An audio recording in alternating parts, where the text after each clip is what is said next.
여러분 혹시 이런 생각 해보신 적 있으세요? 이제 나이도 들었는데 뭔가 더 준비해야 하지 않을까? 더 많은 돈을 모아야 할 것 같고, 건강식품도 더 챙겨 먹어야 할 것 같고, 사람들도 더 많이 만나야 할 것 같고요. 그런데 말입니다. 이상하지 않으세요? 더 열심히 준비하고 더 많이 챙기려고 애쓰는데 왜 마음은 점점 더 무거워지고 피곤해질까요? 제가 지난 30년 동안 수많은 어르신들을 만나며 발견한 놀라운 진실이 하나 있습니다. 80대, 90대까지 건강하고 행복하게 사시는 분들의 공통점이요. 그분들은 더 많이 가진 분들이 아니었습니다. 오히려 덜어낼 줄 아는 분들이었어요. 비우는 법을 아는 분들이었습니다. 마치 짐이 가득한 배낭을 메고 산을 오르는 것과 같습니다. 처음에는 혹시 필요할까봐 이것저것 다 챙겨 넣죠. 그런데 산을 오르다 보면 깨닫게 됩니다. 정작 필요한 건 물 한 병과 간단한 간식뿐이라는 걸요. 나머지는 오히려 나를 힘들게 만드는 짐일 뿐이라는 걸요. 인생도 마찬가지입니다. 특히 60대 이후의 인생은 더 그렇습니다. 더 이상 산을 오를 필요가 없어요. 이제는 편안하게 내려올 시간입니다. 그런데 많은 분들이 여전히 짐을 더 짊어지려고만 합니다. 오늘 제가 말씀드릴 5가지는 바로 그 짐을 내려놓는 방법입니다. 단순히 포기하라는 게 아닙니다. 무엇을 놓고 무엇을 지킬지 현명하게 선택하는 지혜를 말씀드리는 겁니다. 이 선택 하나가 여러분의 남은 인생을 완전히 바꿔놓을 겁니다. 자, 그럼 지금부터 하나씩 풀어가 보겠습니다. 편안하게 들어주세요. 마이너스. 첫 번째 이야기입니다. 욕심이라는 이름의 함정. 김 선생님이라는 분이 계셨습니다. 72세 평생을 성실하게 사신 분이에요. 공무원으로 30년을 근무하고 퇴직금과 연금으로 나름 여유롭게 지내고 계셨죠. 그런데 어느 날이었습니다. 오랜만에 후배들과 저녁 식사 약속이 있었어요. 약속 장소 앞에 도착했는데 눈이 번쩍 띄는 차 한 대가 서 있더랍니다. 반짝반짝 빛나는 외제차였어요. 그 차에서 내린 사람은 20년을 알고 지낸 후배였습니다. 형님, 요즘 제가 투자하는 게 있는데요. 수익이 정말 장난 아니에요. 안 하시면 진짜 손해예요. 그날 밤 김 선생님은 잠을 이룰 수가 없었습니다. 후배의 새 차가 자꾸 눈에 밟혔어요. 활짝 웃던 그 얼굴이 머릿속을 떠나지 않았습니다. 나도 저 정도는 할 수 있지 않을까? 지금까지 너무 조심스럽게만 살았나? 며칠을 고민하던 김 선생님은 결국 결정을 내렸습니다. 월 12% 수익을 보장한다는 투자처에 5천만 원을 맡긴 거예요. 처음에는 반신반의했습니다. 그런데 놀랍게도 첫 달, 둘째 달, 셋째 달 정말로 수익금이 통장에 들어왔습니다. 역시 내 선택이 맞았어. 김 선생님은 점점 확신을 갖게 되었습니다. 그래서 석 달 후에는 1억 원을 추가로 투자했습니다. 그런데요. 6개월이 지난 어느 날이었습니다. 회사가 사라졌습니다. 전화를 해도 꺼져 있고 사무실에 가보니 텅 비어 있었어요. 며칠 뒤에야 알게 되었습니다. 그 후배 공무원도 같은 피해자였다는 사실을요. 김 선생님은 넛이 나간 채 중얼거렸습니다. 평생 조심스럽게 살았는데 왜 이 나이에 그런 욕심을 부렸을까? 한숨과 함께 나온 이 한마디에 모든 후회가 담겨 있었습니다. 여러분, 이 이야기를 들으시면서 어떤 생각이 드시나요? 그래도 나는 괜찮아. 나는 그렇게 안 당해. 그렇게 생각하시나요? 하지만 통계를 보면 놀랍습니다. 60대 이상 노년층 금융사기 피해가 매년 증가하고 있어요. 그것도 급격하게요. 왜 그럴까요? 왜 똑똑하고 신중했던 분들이 나이 들어서 이런 함정에 빠지는 걸까요? 심리학자들은 이걸 손실 회피 편향이라고 부릅니다. 조금 어려운 말이죠? 쉽게 설명해 드릴게요. 나이가 들수록 우리 마음속에 2가지 감정이 생겨납니다. 첫째, 내가 가진 걸 잃으면 안 되라는 불안감이에요. 둘째, 이제 기회가 많지 않아라는 조급함입니다. 이 두 감정이 만나면 어떻게 될까요? 역설적이게도 평소보다 더 위험한 선택을 하게 됩니다. 마지막 기회라는 생각에 평소라면 절대 하지 않았을 투자를 하게 되는 거죠. 그런데요, 여러분. 욕심의 문제는 단순히 돈을 잃는 것에 그치지 않습니다. 더 큰 문제가 있어요. 욕심은 우리의 마음을 병들게 만듭니다. 욕심이 많은 사람을 한번 떠올려 보세요. 그분 행복해 보이시나요? 아니죠. 항상 불안해합니다. 가진 걸 잃을까 봐 두려워하고 남들이 더 많이 가진 것 같아서 초조해합니다. 이웃집에서 새 차를 샀다는 소식에 마음이 불편해지고요. 친구가 해외여행 갔다는 얘기에 괜히 기분이 안 좋아집니다. 여기 놀라운 역설이 있습니다. 더 많이 가지려는 욕심이 클수록 실제로는 더 불행해진다는 거예요. 제가 아는 한 어르신께서 이런 말씀을 하셨습니다. 젊었을 땐 산을 오르는 게 목표였어. 더 높이, 더 멀리. 그런데 이제는 내려와야 해. 편안한 평지로 말이야. 정말 지혜로운 말씀이죠. 나이가 들수록 우리는 산을 오르는 게 아니라 내려와야 합니다. 더 높은 곳을 향해 가는 게 아니라 편안한 곳을 찾아야 하는 거예요. 그런데 이게 쉽지 않습니다. 왜냐하면요. 우리는 평생 더 많이, 더 높이라는 가치관 속에서 살아왔으니까요. 그럼 어떻게 해야 할까요? 첫째, 비교를 멈추세요. 남들이 뭘 가졌는지, 누가 얼마를 벌었는지는 여러분의 행복과 아무 관계가 없습니다. 옆집 사람이 새 차를 샀다고 해서 여러분의 차가 나빠지는 건 아니에요. 친구가 해외여행을 간다고 해서 여러분의 삶이 초라해지는 것도 아니고요. 둘째, 지금 가진 것에 감사하는 연습을 하세요. 매일 아침 눈을 뜨면 세 가지를 떠올려 보세요. 내가 가진 것, 내가 누리는 것, 내가 감사한 것. 예를 들어 볼까요? 오늘도 건강하게 눈을 떴다. 따뜻한 아침 햇살이 창문으로 들어온다. 맛있는 아침밥을 먹을 수 있다. 이렇게요. 이것만 실천해도 마음이 놀랍게 변합니다. 셋째, 높은 수익률을 약속하는 모든 제안을 의심하세요. 세상에 쉬운 돈은 없습니다. 누군가 여러분에게 확실한 수익을 약속한다면 그건 99% 사기예요. 은행 금리보다 조금 더 높은 정도, 그게 안전한 투자의 기준입니다. 넷째, 그리고 가장 중요한 것. 이제는 돈을 불리는 것보다 지키는 것에 집중하세요. 젊을 때는 공격적으로 투자해도 괜찮았어요. 실패해도 다시 벌 시간이 있었으니까요. 하지만 지금은 다릅니다. 한 번의 실패가 회복 불가능한 타격이 될 수 있어요. 지금 가진 것으로도 충분합니다. 그걸 잘 지키면서 필요한 만큼만 쓰면서 편안하게 사는 것. 그게 진정한 부자의 삶입니다. 기억하세요. 진짜 부자는 많이 가진 사람이 아니라 가진 것에 만족할 줄 아는 사람입니다. 마이너스. 두 번째 이야기로 넘어가겠습니다. 관계의 무게를 덜어내기. 여러분, 잠깐 핸드폰을 한번 열어보세요. 연락처에 몇 명이나 저장되어 있나요? 100명? 200명? 어쩌면 500명도 넘을 수 있습니다. 그런데 이제 이렇게 질문해 볼게요. 그 중에서 진짜 마음 편하게 전화할 수 있는 사람은 몇 명이나 될까요? 내 속마음을 솔직하게 털어놓을 수 있는 사람은요? 10명도 안 될 겁니다. 어쩌면 5명도 안 될 수 있어요. 이게 현실입니다. 우리는 인맥은 자산이다라는 말을 믿으며 평생 살아왔습니다. 그래서 동창회 총무를 맡고 모임마다 빠지지 않고 나가고 경조사가 있으면 누구보다 먼저 달려갔죠. 하지만 솔직히 물어볼게요. 그렇게 열심히 관계를 유지한 결과가 뭔가요? 더 행복해지셨나요? 아니면 더 피곤해지셨나요? 65세에 명예퇴직을 하신 박 선생님이라는 분이 계십니다. 그분이 제게 이런 말씀을 하셨어요. 저는 은퇴 후에 연락처를 대대적으로 정리했습니다. 500명이 넘던 전화번호를 50명으로 줄였죠. 처음엔 솔직히 불안했어요. 혹시 나중에 필요하지 않을까 싶었거든요. 그런데 3년이 지난 지금 그 450명이 하나도 그립지 않습니다. 오히려 남은 50명과 더 깊은 관계를 맺게 되었어요. 정말 중요한 이야기입니다. 이건 단순히 한 사람의 경험담이 아니에요. 하버드 대학교에서 75년 동안 진행한 연구가 있습니다. 성인 발달 연구라고 하는데요. 이 연구에서 놀라운 결과가 나왔습니다. 행복을 결정짓는 건 친구의 수가 아니라 관계의 질이었다는 거예요. 특히 60대 이후에는 그 차이가 더욱 분명하게 드러났습니다. 친구가 100명인 사람보다 진심으로 대화할 수 있는 친구가 단 3명인 사람이 훨씬 더 행복했습니다. 건강도 더 좋았고 심지어 수명도 더 길었다는 거예요. 왜 그럴까요? 나이가 들면 우리의 에너지는 제한됩니다. 시간도 체력도 감정적 여유도 예전 같지 않아요. 그런데 여전히 수많은 관계를 유지하려고 애쓰면 어떻게 될까요? 정작 중요한 사람들에게 쏟을 에너지가 남지 않게 됩니다. 마치 큰 그릇에 물을 가득 담으려다 보니 정작 꽃에 줄물이 없는 것과 같아요. 그렇다면 어떤 관계를 유지하고 어떤 관계를 정리해야 할까요? 제가 간단하지만 정확한 기준을 알려드릴게요. 첫째, 만나고 나서 기분이 어떤지 확인하세요. 누구를 만나고 나면 기분이 좋아지나요? 반대로 누구를 만나고 나면 기분이 나빠지나요? 이게 가장 정확한 기준입니다. 우리 몸은 거짓말을 하지 않아요.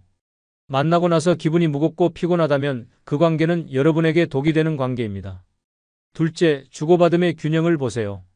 항상 내가 먼저 연락하고 내가 더 많이 베풀고 있다면 그 관계는 불균형합니다.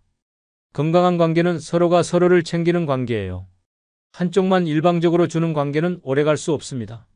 셋째, 그 사람이 내 인생에 긍정적인 영향을 주는지 물어보세요. 좋은 친구는 나를 더 나은 사람으로 만듭니다.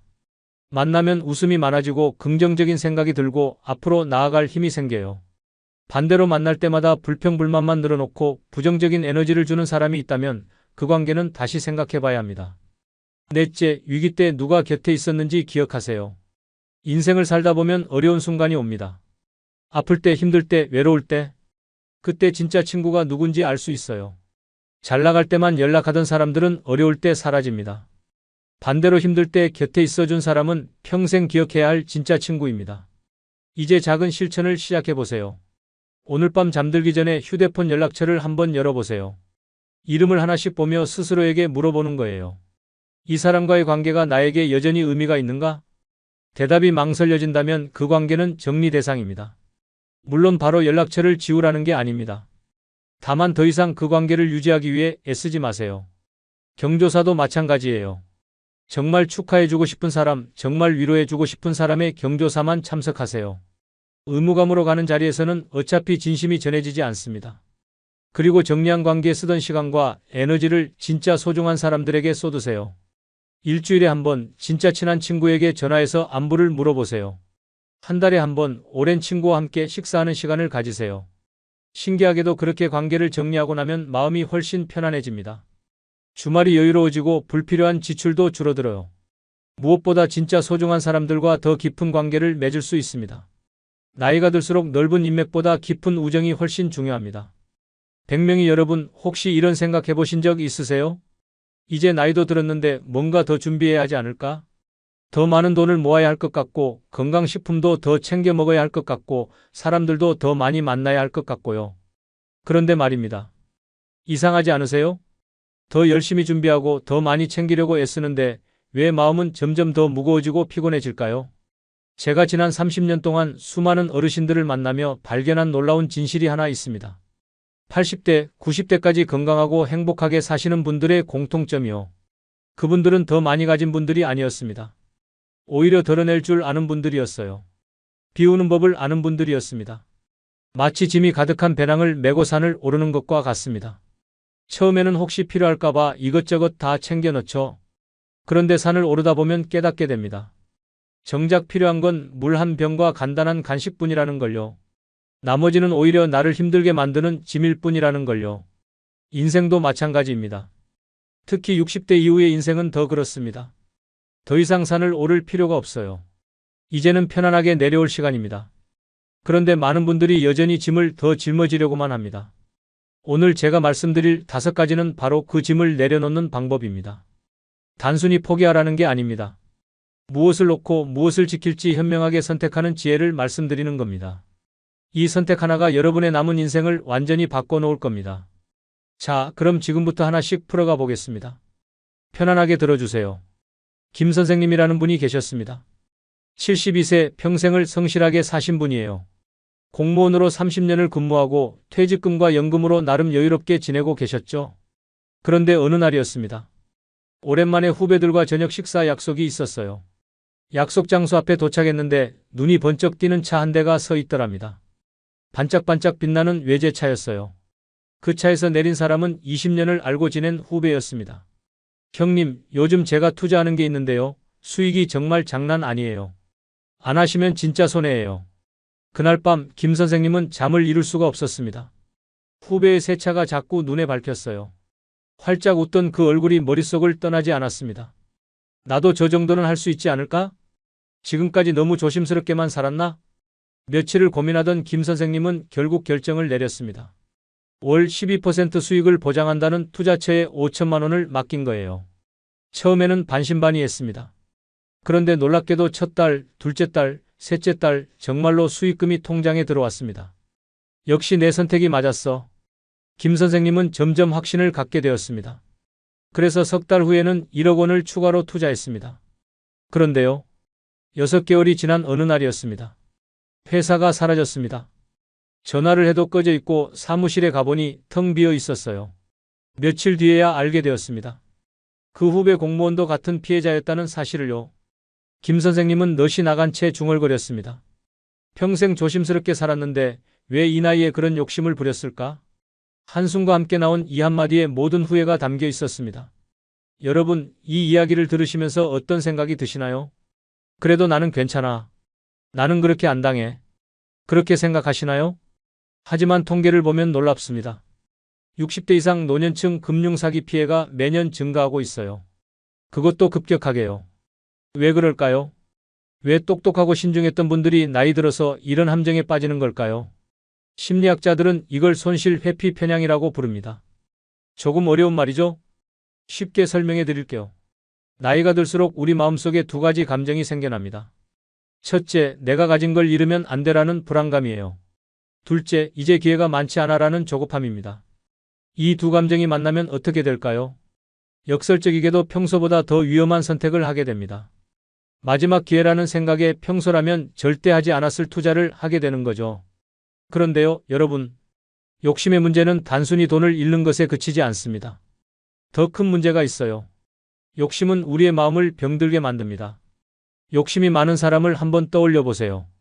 그분 행복해 보이시나요? 아니죠. 항상 불안해합니다.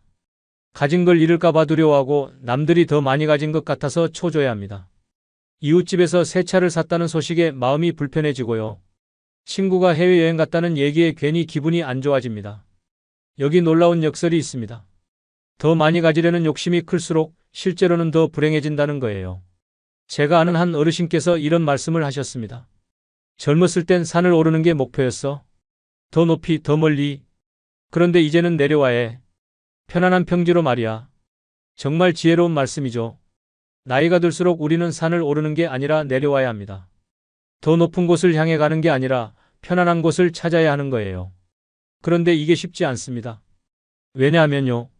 우리는 평생 더 많이, 더 높이라는 가치관 속에서 살아왔으니까요. 그럼 어떻게 해야 할까요? 첫째, 비교를 멈추세요. 남들이 뭘 가졌는지, 누가 얼마를 벌었는지는 여러분의 행복과 아무 관계가 없습니다. 옆집 사람이 새 차를 샀다고 해서 여러분의 차가 나빠지는 건 아니에요. 친구가 해외여행을 간다고 해서 여러분의 삶이 초라해지는 것도 아니고요. 둘째, 지금 가진 것에 감사하는 연습을 하세요. 매일 아침 눈을 뜨면 세 가지를 떠올려 보세요. 내가 가진 것, 내가 누리는 것, 내가 감사한 것. 예를 들어 볼까요? 오늘도 건강하게 눈을 떴다. 따뜻한 아침 햇살이 창문으로 들어온다. 맛있는 아침밥을 먹을 수 있다. 이렇게요. 이것만 실천해도 마음이 놀랍게 변합니다. 셋째, 높은 수익률을 약속하는 모든 제안을 의심하세요. 세상에 쉬운 돈은 없습니다. 누군가 여러분에게 확실한 수익을 약속한다면 그건 99% 사기예요. 은행 금리보다 조금 더 높은 정도, 그게 안전한 투자의 기준입니다. 넷째, 그리고 가장 중요한 것. 이제는 돈을 불리는 것보다 지키는 것에 집중하세요. 젊을 때는 공격적으로 투자해도 괜찮았어요. 실패해도 다시 벌 시간이 있었으니까요. 하지만 지금은 다릅니다. 한 번의 실패가 회복 불가능한 타격이 될 수 있어요. 지금 가진 것으로도 충분합니다. 그걸 잘 지키면서 필요한 만큼만 쓰면서 편안하게 사는 것. 그게 진정한 부자의 삶입니다. 기억하세요. 진짜 부자는 많이 가진 사람이 아니라 가진 것에 만족할 줄 아는 사람입니다. 여러분, 잠깐 핸드폰을 한번 열어보세요. 연락처에 몇 명이나 저장되어 있나요? 100명? 200명? 어쩌면 500명도 넘을 수 있습니다. 그런데 이제 이렇게 질문해 볼게요. 그 중에서 진짜 마음 편하게 전화할 수 있는 사람은 몇 명이나 될까요? 내 속마음을 솔직하게 털어놓을 수 있는 사람은요? 10명도 안 될 겁니다.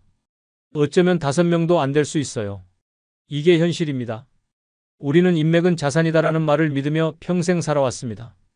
그래서 동창회 총무를 맡고 모임마다 빠지지 않고 나가고 경조사가 있으면 누구보다 먼저 달려갔죠. 하지만 솔직히 물어볼게요. 그렇게 열심히 관계를 유지한 결과가 뭔가요? 더 행복해지셨나요? 아니면 더 피곤해지셨나요? 65세에 명예퇴직을 하신 박 선생님이라는 분이 계십니다. 그분이 제게 이런 말씀을 하셨어요. 저는 은퇴 후에 연락처를 대대적으로 정리했습니다. 500명이 넘던 전화번호를 50명으로 줄였죠. 처음엔 솔직히 불안했어요. 혹시 나중에 필요하지 않을까 싶었거든요. 그런데 3년이 지난 지금 그 450명이 하나도 그립지 않습니다. 오히려 남은 50명과 더 깊은 관계를 맺게 되었어요. 정말 중요한 이야기입니다. 이건 단순히 한 사람의 경험담이 아니에요. 하버드 대학교에서 75년 동안 진행한 연구가 있습니다. 성인 발달 연구라고 하는데요. 이 연구에서 놀라운 결과가 나왔습니다. 행복을 결정짓는 건 친구의 수가 아니라 관계의 질이었다는 거예요. 특히 60대 이후에는 그 차이가 더욱 분명하게 드러났습니다. 친구가 100명인 사람보다 진심으로 대화할 수 있는 친구가 단 3명인 사람이 훨씬 더 행복했습니다. 건강도 더 좋았고 심지어 수명도 더 길었다는 거예요. 왜 그럴까요? 나이가 들면 우리의 에너지는 제한됩니다. 시간도 체력도 감정적 여유도 예전 같지 않아요. 그런데 여전히 수많은 관계를 유지하려고 애쓰면 어떻게 될까요? 정작 중요한 사람들에게 쏟을 에너지가 남지 않게 됩니다. 마치 큰 그릇에 물을 가득 담으려다 보니 정작 꽃에 줄물이 없는 것과 같아요. 그렇다면 어떤 관계를 유지하고 어떤 관계를 정리해야 할까요? 제가 간단하지만 정확한 기준을 알려드릴게요. 첫째, 만나고 나서 기분이 어떤지 확인하세요. 누구를 만나고 나면 기분이 좋아지나요? 반대로 누구를 만나고 나면 기분이 나빠지나요? 이게 가장 정확한 기준입니다. 우리 몸은 거짓말을 하지 않아요. 만나고 나서 기분이 무겁고 피곤하다면 그 관계는 여러분에게 독이 되는 관계입니다. 둘째, 주고받음의 균형을 보세요. 항상 내가 먼저 연락하고 내가 더 많이 베풀고 있다면 그 관계는 불균형합니다. 건강한 관계는 서로가 서로를 챙기는 관계예요. 한쪽만 일방적으로 주는 관계는 오래갈 수 없습니다. 셋째, 그 사람이 내 인생에 긍정적인 영향을 주는지 물어보세요. 좋은 친구는 나를 더 나은 사람으로 만듭니다. 만나면 웃음이 많아지고 긍정적인 생각이 들고 앞으로 나아갈 힘이 생겨요. 반대로 만날 때마다 불평불만만 늘어놓고 부정적인 에너지를 주는 사람이 있다면 그 관계는 다시 생각해 봐야 합니다. 넷째, 위기 때 누가 곁에 있었는지 기억하세요. 인생을 살다 보면 어려운 순간이 옵니다. 아플 때, 힘들 때, 외로울 때, 그때 진짜 친구가 누군지 알 수 있어요. 잘 나갈 때만 연락하던 사람들은 어려울 때 사라집니다. 반대로 힘들 때 곁에 있어준 사람은 평생 기억해야 할 진짜 친구입니다. 이제 작은 실천을 시작해 보세요. 오늘 밤 잠들기 전에 휴대폰 연락처를 한번 열어보세요. 이름을 하나씩 보며 스스로에게 물어보는 거예요. 이 사람과의 관계가 나에게 여전히 의미가 있는가? 대답이 망설여진다면 그 관계는 정리 대상입니다. 물론 바로 연락처를 지우라는 게 아닙니다. 다만 더 이상 그 관계를 유지하기 위해 애쓰지 마세요. 경조사도 마찬가지예요. 정말 축하해주고 싶은 사람, 정말 위로해주고 싶은 사람의 경조사만 참석하세요. 의무감으로 가는 자리에서는 어차피 진심이 전해지지 않습니다. 그리고 정리한 관계에 쓰던 시간과 에너지를 진짜 소중한 사람들에게 쏟으세요. 일주일에 한 번 진짜 친한 친구에게 전화해서 안부를 물어보세요. 한 달에 한 번 오랜 친구와 함께 식사하는 시간을 가지세요. 신기하게도 그렇게 관계를 정리하고 나면 마음이 훨씬 편안해집니다. 주말이 여유로워지고 불필요한 지출도 줄어들어요. 무엇보다 진짜 소중한 사람들과 더 깊은 관계를 맺을 수 있습니다. 나이가 들수록 넓은 인맥보다 깊은 우정이 훨씬 중요합니다. 100명의 아는 사람보다 3명의 진짜 친구가 여러분을 더 행복하게 만들 겁니다. 여러분 주변에 이런 분 한 분쯤 계시죠? 만날 때마다 같은 이야기를 반복하거나 옛날 무용담이나 자식 자랑으로 대화의 대부분을 채우는 분들이요. 그런 분을 만나면 처음엔 반갑다가도 시간이 지나면 왠지 피곤해지는 경험 있으셨을 겁니다. 사실 이건 단순히 말이 많다는 문제가 아닙니다.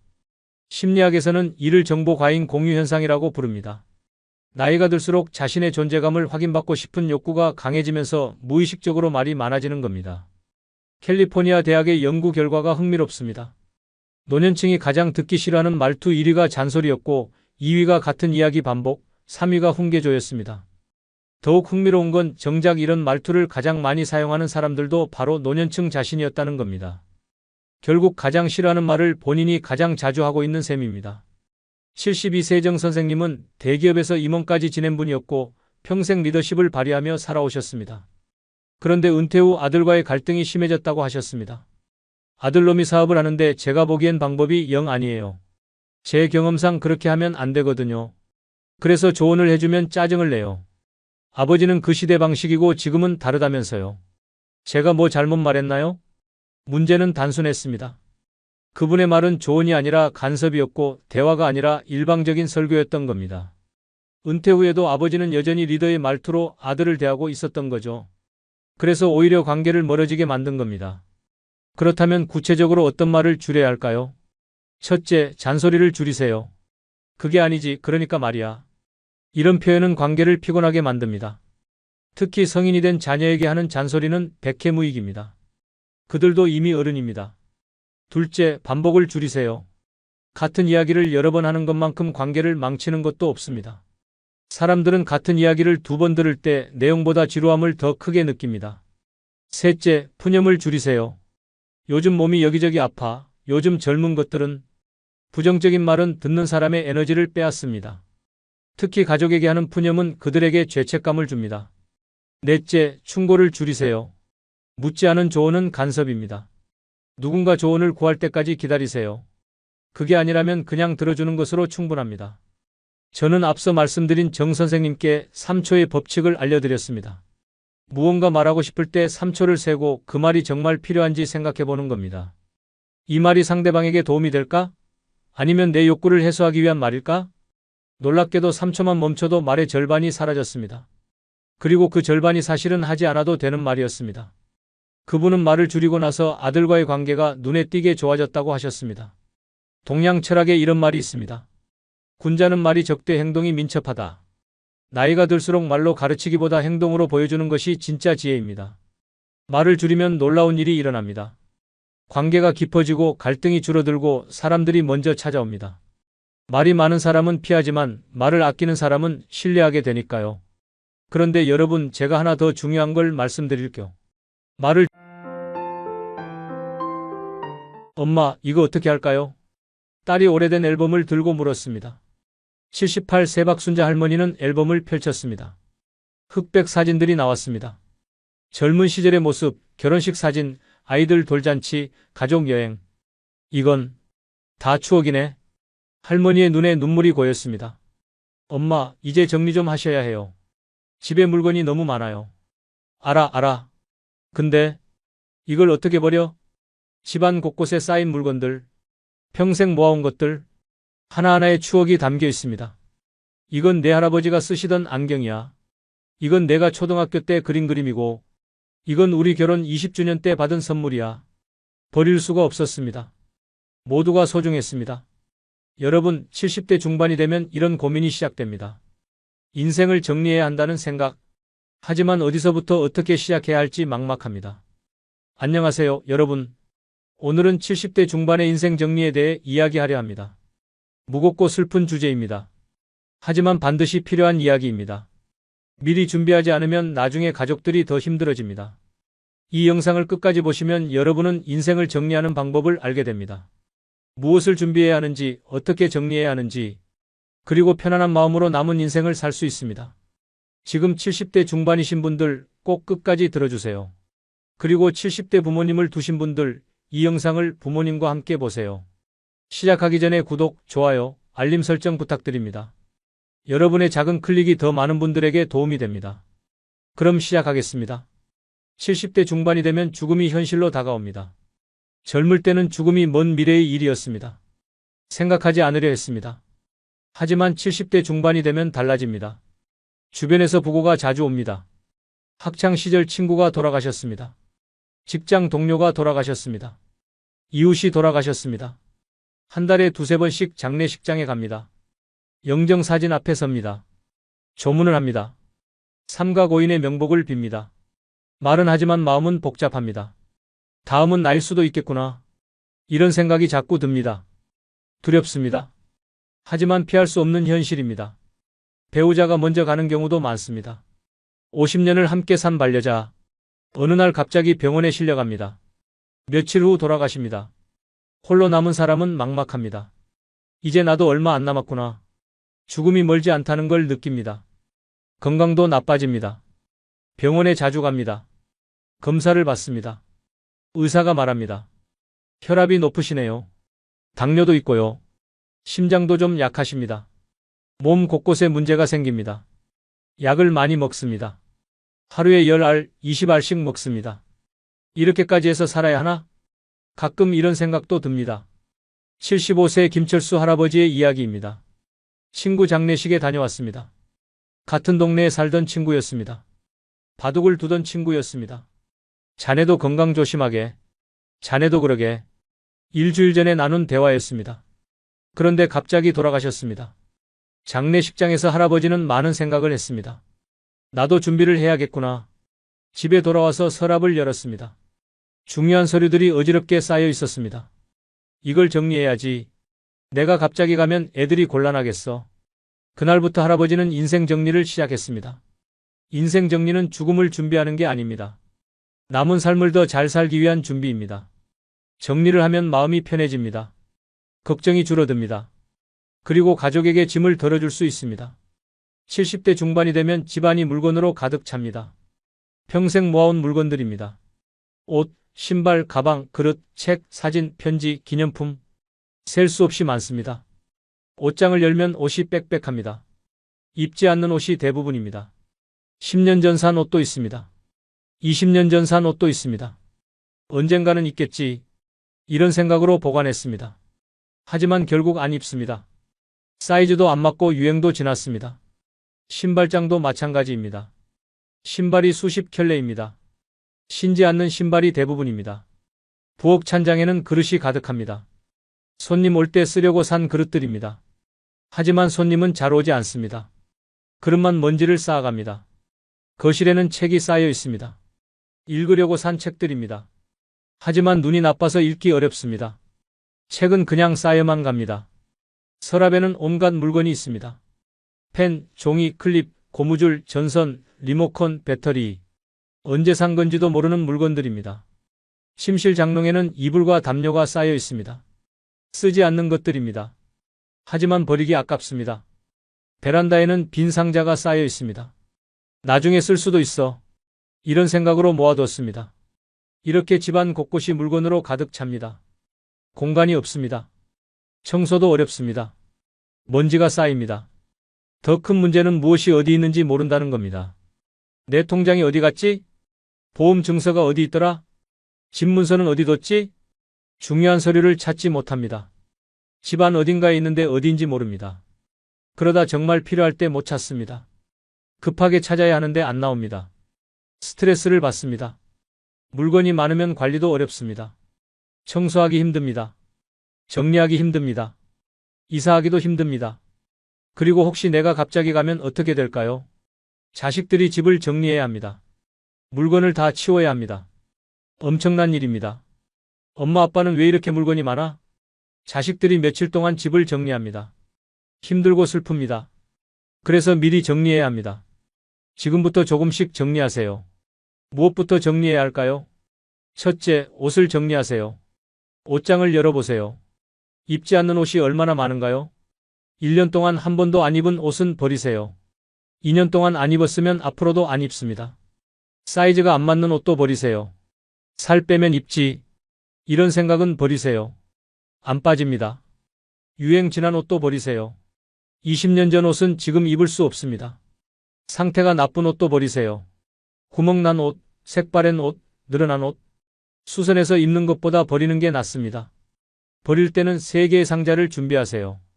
첫 번째 상자 버릴 것, 두 번째 상자 기부할 것, 세 번째 상자 보관할 것.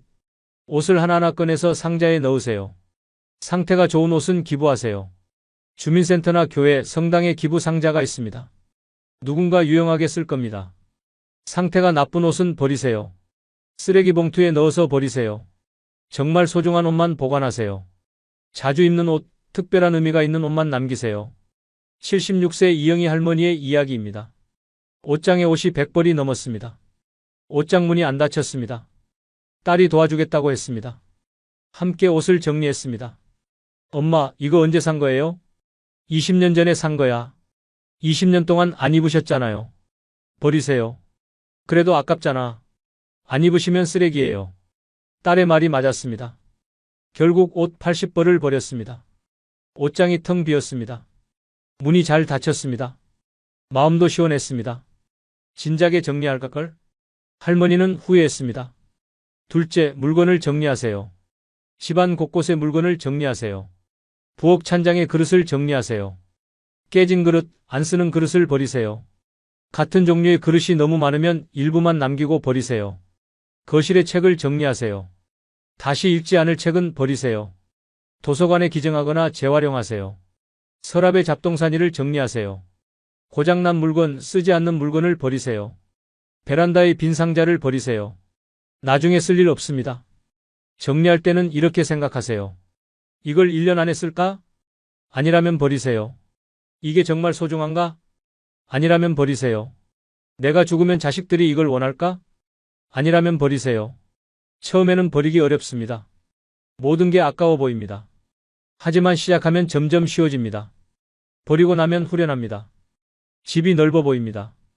청소도 쉬워집니다. 마음도 가벼워집니다. 셋째, 사진을 정리하세요. 집에 사진이 얼마나 많은가요? 앨범이 수십 건일 겁니다.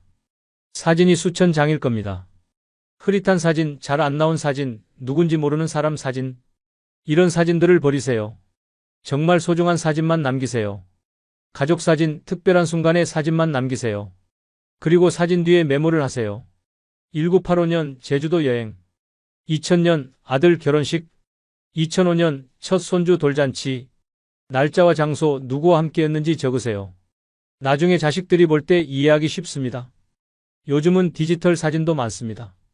핸드폰에 사진이 수백 장 있을 겁니다. 이것도 정리하세요.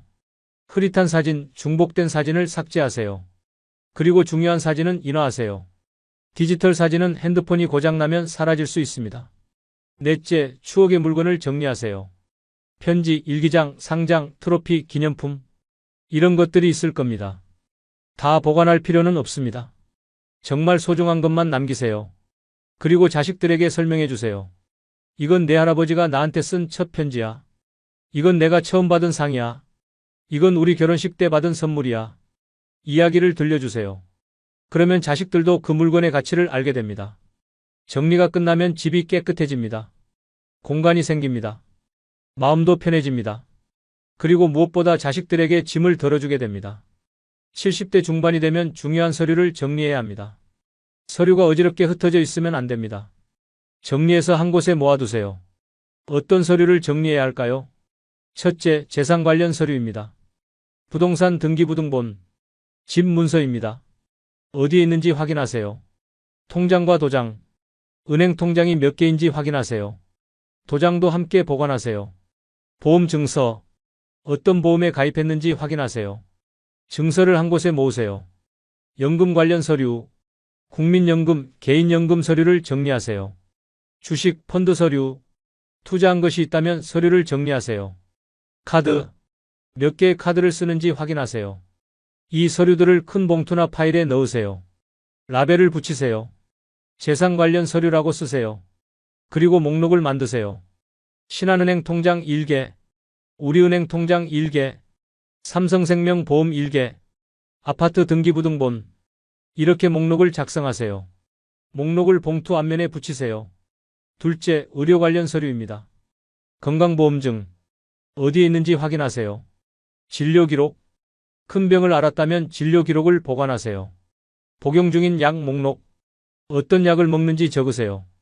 병원 이름, 의사 이름도 함께 적으세요. 혈액형, 알레르기, 이런 정보를 메모해 두세요. 응급연락처, 자식들 전화번호, 주치의 전화번호를 적으세요. 이것들도 한 봉투에 넣으세요. 의료 관련 서류라고 쓰세요. 셋째, 개인 서류입니다. 주민등록증, 운전면허증, 어디에 있는지 확인하세요. 가족관계 증명서, 필요할 때 어디서 발급받는지 알아두세요. 인감도장과 인감증명서, 안전한 곳에 보관하세요. 넷째, 중요한 계약서입니다. 집 임대차 계약서, 전세나 월세로 사는 경우 계약서를 보관하세요. 보험 계약서, 이미 보험 증서를 정리했지만 계약서도 함께 보관하세요. 할부 계약서, 할부로 산 물건이 있다면 계약서를 보관하세요. 이 서류들을 모두 한 곳에 보관하세요. 서랍이나 금고에 넣으세요. 자식들에게 알려주세요. 중요한 서류는 다 저 서랍에 있어. 혹시 무슨 일 있으면 거기를 봐. 이렇게 말해두세요. 그리고 비밀번호가 있는 것들은 적어두세요. 은행 비밀번호, 핸드폰 비밀번호, 컴퓨터 비밀번호. 적어서 봉투에 넣으세요. 비밀번호 목록이라고 쓰세요. 물론 안전하게 보관해야 합니다. 다른 사람이 볼 수 없는 곳에 두세요. 77세 최영수 할아버지의 이야기입니다. 갑자기 쓰러져서 병원에 실려갔습니다. 의식이 없었습니다. 자식들이 급하게 할아버지 집에 갔습니다. 건강보험증을 찾아야 했습니다. 복용 중인 약도 알아야 했습니다. 하지만 집안이 엉망이었습니다. 서류가 여기저기 흩어져 있었습니다. 건강보험증이 어디 있지? 복용하시던 약이 뭐지? 자식들은 집을 뒤졌습니다. 1시간 넘게 찾았습니다. 겨우 건강보험증을 찾았습니다. 아버지가 미리 정리해 놓으셨으면 좋았을 텐데 다행히 할아버지는 깨어났습니다. 그 후로 할아버지는 서류를 정리했습니다. 다시는 애들한테 이런 고생시키면 안 되지. 중요한 서류를 모두 한 봉투에 넣었습니다. 아들에게 알려주었습니다. 혹시 내가 또 쓰러지면 이 봉투를 봐라. 아들은 고마워했습니다. 서류 정리는 어렵지 않습니다. 하루면 충분합니다. 미루지 말고 지금 하세요. 70대 중반이 되면 유언장을 작성해야 합니다. 유언장. 무겁고 슬픈 단어입니다. 하지만 필요합니다. 유언장이 없으면 어떻게 될까요? 재산 분할로 자식들이 싸울 수 있습니다. 누가 집을 가질 것인가, 누가 통장을 가질 것인가. 형제 자매가 다툽니다. 평생 우애 좋게 지내던 자식들이 재산 문제로 원수가 됩니다. 법정까지 갑니다. 이런 일을 막으려면 유언장을 써야 합니다. 유언장에는 무엇을 쓸까요? 첫째, 재산 분할입니다. 집은 누구에게 줄 것인지, 통장은 어떻게 나눌 것인지 명확하게 적으세요. 아파트는 큰아들에게, 통장의 돈은 자녀들에게 균등하게 나눈다. 이렇게 구체적으로 적으세요. 공평하게 나누려고 노력하세요. 한쪽에 치우치면 나중에 문제가 됩니다. 둘째, 장래에 관한 희망사항입니다. 어떤 장래를 원하는지 적으세요. 장례식은 3일장으로 간소하게 치러주길 바란다. 화장해서 낙골당에 모셔달라. 장례식에 많은 돈을 쓰지 말아달라. 이런 것들을 적으세요. 셋째, 자식들에게 하고 싶은 말입니다. 형제자매끼리 우애 좋게 지내라. 부모 재산 때문에 싸우지 마라. 서로 돕고 살아라. 이런 당부를 적으세요. 넷째, 감사의 말입니다. 평생 효도해줘서 고맙다. 너희를 키우면서 행복했다.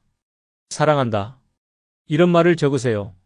자식들이 평생 간직할 겁니다. 유언장은 어떻게 쓸까요?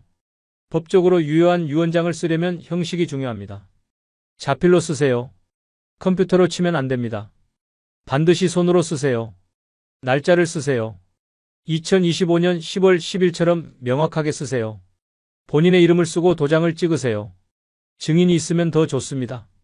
변호사나 공증인 앞에서 작성하면 법적 효력이 확실합니다. 공증을 받는 것도 좋습니다. 공증사무소에 가서 공증을 받으면 나중에 문제가 생기지 않습니다. 유언장은 안전한 곳에 보관하세요. 금고나 은행 대여금고에 보관하세요. 그리고 자식들에게 알려주세요. 유언장을 썼다. 보관했다. 이렇게 말해두세요. 위치를 비밀로 하면 나중에 못 찾을 수 있습니다. 78세 김순자 할머니의 이야기입니다. 재산이 많지는 않았습니다. 작은 아파트 한 채와 통장에 5천만 원 정도였습니다. 자식은 셋이었습니다. 큰딸, 작은딸, 아들. 할머니는 유언장을 쓰지 않았습니다. 애들이 알아서 잘 나눠 가지겠지. 이렇게 생각했습니다. 할머니가 돌아가신 후 자식들이 모였습니다. 큰딸이 말했습니다. 아파트는 내가 가져야 해. 내가 엄마를 제일 많이 돌봤잖아. 작은딸이 반박했습니다. 아니야, 나도 많이 돌봤어. 우리 셋이서 공평하게 나눠야지. 아들이 끼어들었습니다. 아파트는 아들인 내가 가져야 맞지. 전통적으로 그래 왔잖아. 셋이서 싸웠습니다. 목소리가 높아졌습니다. 평생 우애 좋게 지내던 형제 자매가 원수처럼 다투었습니다. 결국 법정까지 갔습니다. 변호사를 선임했습니다. 소송 비용으로 수백만 원이 들어갔습니다. 2년 동안 소송이 이어졌습니다. 그 사이 형제 자매는 서로 말도 안 했습니다. 결국 법원의 판결로 재산을 나눴습니다. 하지만 형제 관계는 회복되지 않았습니다. 엄마가 유언장만 써놨어도 자식들은 후회했습니다. 여러분, 이런 일이 생기지 않게 하려면 유언장을 써야 합니다. 미루지 마세요. 70대 중반이 되면 장래에 대해 생각해야 합니다. 어떤 장래를 원하시나요? 장례식은 고인을 보내는 마지막 의식입니다. 하지만 남은 가족의 일이기도 합니다. 미리 계획해두면 가족들이 덜 힘듭니다. 첫째, 장례 방식을 정하세요. 매장을 원하시나요? 화장을 원하시나요? 요즘은 화장이 일반적입니다. 땅이 부족하고 관리도 어렵습니다. 화장 후 납골당에 모시는 경우가 많습니다. 매장을 원한다면 묘지를 미리 준비해야 합니다. 선산이 있나요?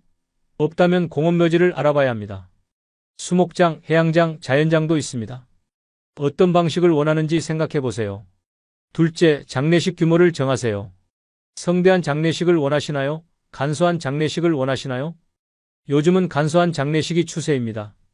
3일장으로 조용하게 치릅니다. 장례식에 돈을 많이 쓰지 마라. 이렇게 미리 말해두세요. 자식들이 부담을 덜 느낍니다. 셋째, 장례식장을 정하세요. 어느 병원 장례식장을 이용할 것인지 생각해 보세요. 집 근처 병원이 좋습니다. 넷째, 부의금은 어떻게 할 것인지 정하세요. 장례식에 부의금이 들어옵니다. 이걸 어떻게 쓸 것인지 미리 정해두세요. 부의금은 장례 비용에 쓰고 남는 건 자식들이 나눠 가져라. 이렇게 말해두세요. 다섯째, 장례식에서 어떤 음악을 틀 것인지 생각해 보세요. 좋아하는 찬송가나 노래가 있나요? 미리 정해두세요. 여섯째, 수의는 무엇을 입을 것인지 생각해 보세요. 전통 수의를 입을 것인가, 평소 좋아하던 옷을 입을 것인가, 미리 정해두세요. 이런 것들을 메모해 두세요. 유언장에 함께 적어도 좋습니다. 그리고 자식들과 대화하세요. 나는 화장해서 납골당에 모셔달라. 장례식은 간소하게 해달라. 많은 돈 쓰지 마라. 이렇게 말해두세요. 자식들이 나중에 고민하지 않습니다. 장례 비용도 미리 준비하세요. 장례 비용이 얼마나 들까요? 간소한 장례식도 500만 원에서 1000만 원 정도 듭니다. 장례식장 사용료, 수의, 관, 제단, 음식비 이것저것 들어갑니다. 미리 돈을 준비해 두세요. 통장에 장례 비용이라고 적어두세요. 장례 보험도 있습니다. 월 3만 원 정도 내면 장례 비용을 보장해 줍니다. 알아보세요. 장례를 미리 계획하는 건 슬픈 일입니다. 하지만 필요한 일입니다. 남은 가족을 위해서입니다. 70대 중반이 되면 관계를 정리해야 합니다. 평생 살면서 많은 사람을 만났습니다. 가족, 친구, 동료, 이웃, 수많은 관계가 있습니다. 이제 그 관계들을 정리할 때입니다. 첫째, 가족과의 관계를 점검하세요. 자식들과의 관계는 어떤가요? 오해가 있나요? 풀어야 할 갈등이 있나요? 미루지 말고 해결하세요. 솔직하게 대화하세요. 그때 내가 섭섭했던 일이 있었구나. 미안하다. 엄마 아빠도 서툴렀다. 용서해다오. 이렇게 말하세요. 자식도 마음을 열 겁니다. 형제 자매와의 관계는 어떤가요? 멀어진 형제가 있나요? 연락하세요. 만나세요. 오랜만이야. 보고 싶었어. 나이가 들수록 가족이 소중합니다.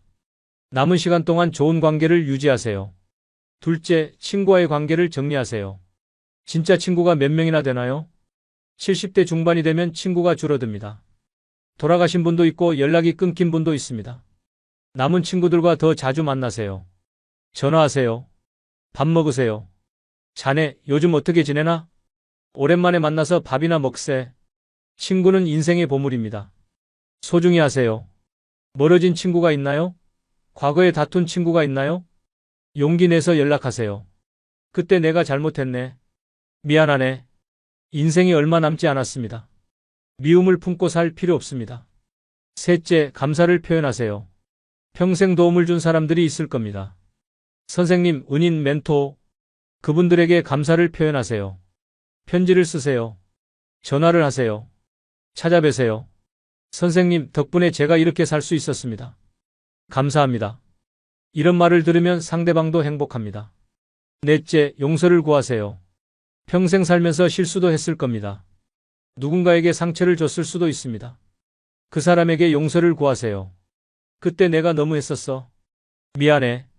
용서를 받으면 마음이 편해집니다. 다섯째, 용서하세요. 누군가 나에게 상처를 줬나요? 아직도 원망하고 있나요? 이제 용서하세요.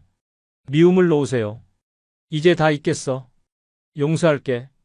용서는 상대방을 위한 게 아닙니다. 나를 위한 겁니다. 미움을 놓으면 마음이 가벼워집니다. 79세 이철수 할아버지의 이야기입니다. 20년 전에 친구와 크게 다퉜습니다. 사업 문제였습니다. 그 후로 연락을 끊었습니다. 20년 동안 그 친구를 원망했습니다. 그 친구 때문에 내가 손해를 봤어. 하지만 70대 후반이 되니 생각이 바뀌었습니다. 이제 얼마 안 남았는데 이렇게 살면 뭐하나. 용기를 내서 친구에게 전화했습니다. 여보게, 나야. 오, 자네. 오랜만이네. 미안하네. 그때 내가 너무 심했어. 아니야, 나도 미안하네. 둘은 만나서 밥을 먹었습니다. 20년 만에 재회였습니다. 자네 얼굴 보니 좋네. 나도 그래. 그날 이후 둘은 자주 만났습니다. 남은 시간을 함께 보내기로 했습니다. 진작에 화해할 걸? 할아버지는 후회했습니다. 여러분, 남은 시간이 많지 않습니다. 관계를 정리하세요. 화해하세요. 감사하세요. 용서하세요. 70대 중반이 되면 버킷리스트를 만들어야 합니다. 버킷리스트. 죽기 전에 하고 싶은 일 목록입니다. 어떤 것들을 하고 싶으세요? 여행을 가고 싶으세요? 산에 가고 싶으세요? 바다에 가고 싶으세요? 맛있는 음식을 먹고 싶으세요? 고급 레스토랑에 가고 싶으세요? 손주들과 시간을 보내고 싶으세요? 놀이공원에 가고 싶으세요? 오래된 친구를 만나고 싶으세요? 고향에 가고 싶으세요? 책을 읽고 싶으세요? 영화를 보고 싶으세요? 봉사활동을 하고 싶으세요? 기부를 하고 싶으세요? 무엇이든 좋습니다. 하고 싶은 일을 적으세요. 그리고 하나씩 실천하세요.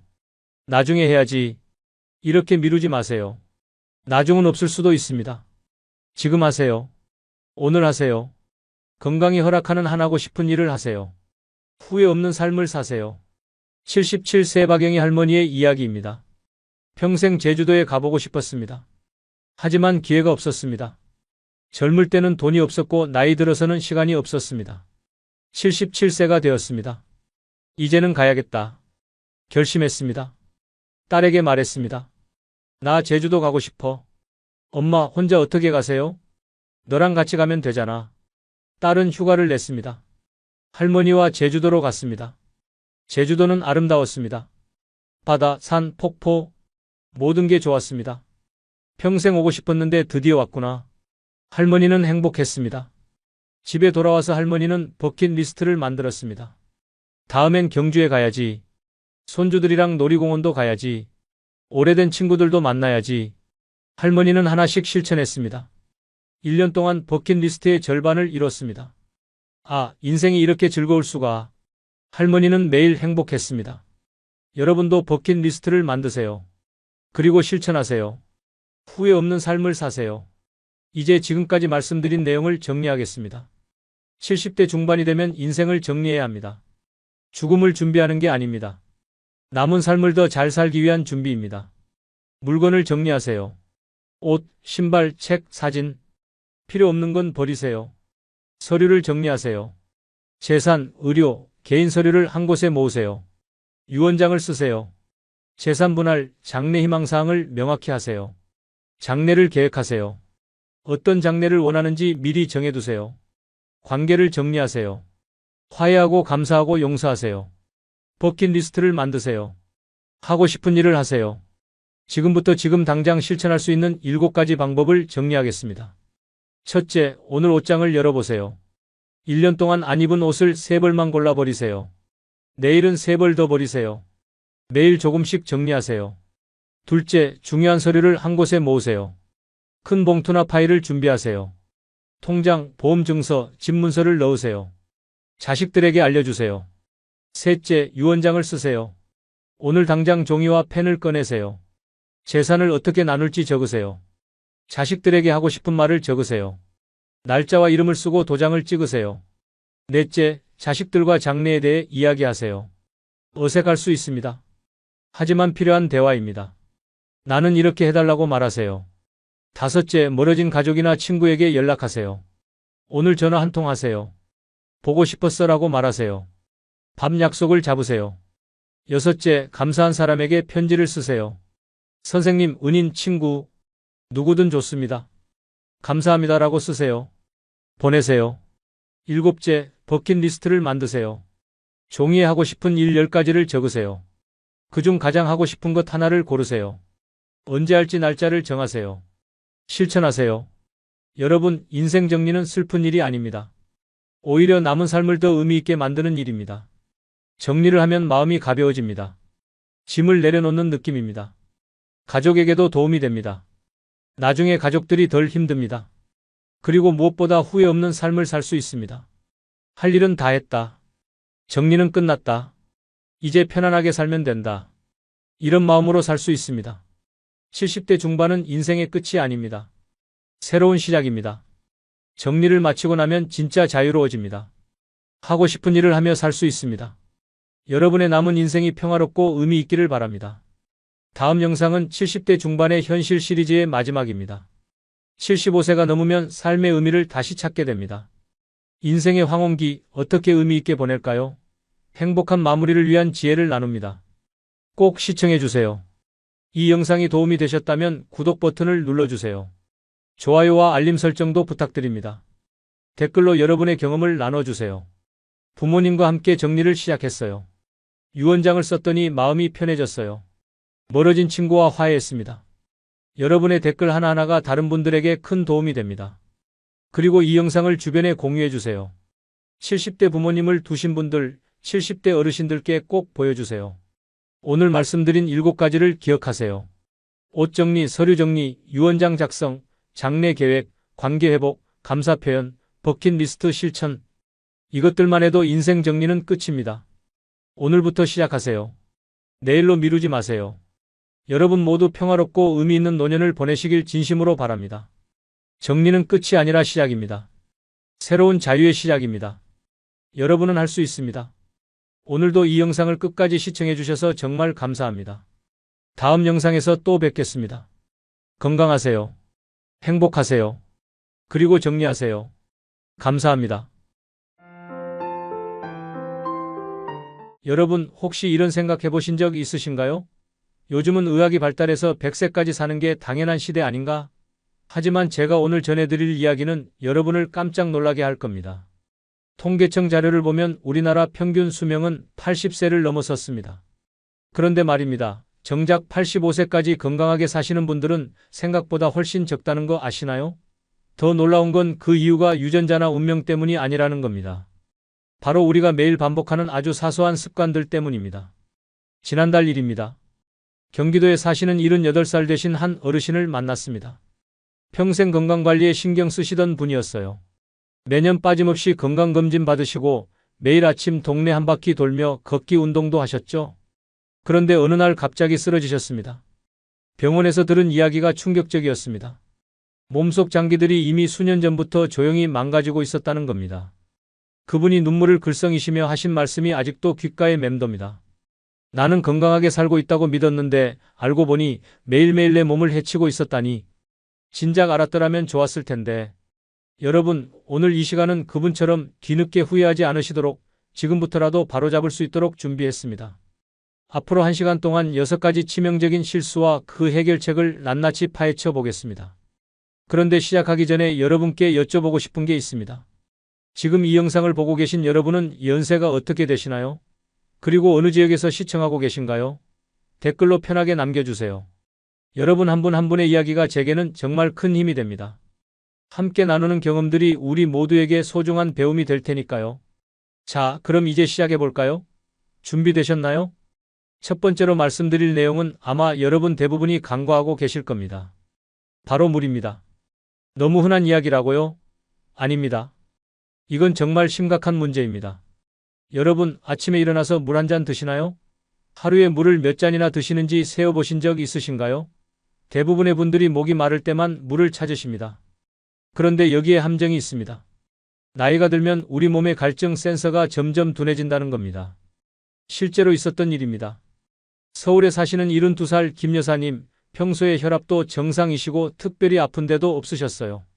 물도 하루에 5잔은 마신다고 생각하셨죠. 그런데 어느 날 갑자기 쓰러지셨습니다. 진단명은 뇌졸중이었습니다. 병원에서 정밀 검사를 해보니까 놀라운 사실이 드러났습니다. 몸속 세포들이 수년 동안 수분 부족으로 시들어가고 있었다는 겁니다. 혈액이 너무 끈적끈적해져서 혈관을 제대로 흐르지 못했던 거죠. 담당 의사 선생님도 깜짝 놀랐다고 합니다. 겉으로는 멀쩡해 보이는데 속에서는 이렇게 심각한 상태였다니. 김 여사님은 이렇게 말씀하셨습니다. 목마르지도 않았는데 물을 충분히 마신다고 생각했는데 내 몸은 날마다 비명을 지르고 있었다니. 정말 후회스럽다고요. 여러분, 서울대학교 병원 연구팀이 발표한 자료가 있습니다. 가벼운 탈수 상태만 되어도 우리 몸의 노화 속도가 무려 30%나 빨라진다고 합니다. 30%입니다. 단순히 물을 조금 덜 마시는 것만으로도 우리 몸이 그만큼 빨리 늙는다는 이야기입니다. 왜 이런 일이 벌어질까요? 설명해 드리겠습니다. 우리 몸의 70%는 물로 이루어져 있습니다. 물은 단순히 갈증을 해소하는 게 아닙니다. 혈액순환을 돕고 영양소를 세포에 전달하고 노폐물을 배출하고 체온을 조절합니다. 물이 부족하면 이 모든 기능이 제대로 작동하지 않습니다. 특히 65세가 넘으면 우리 몸의 수분 감지 능력이 급격히 떨어집니다.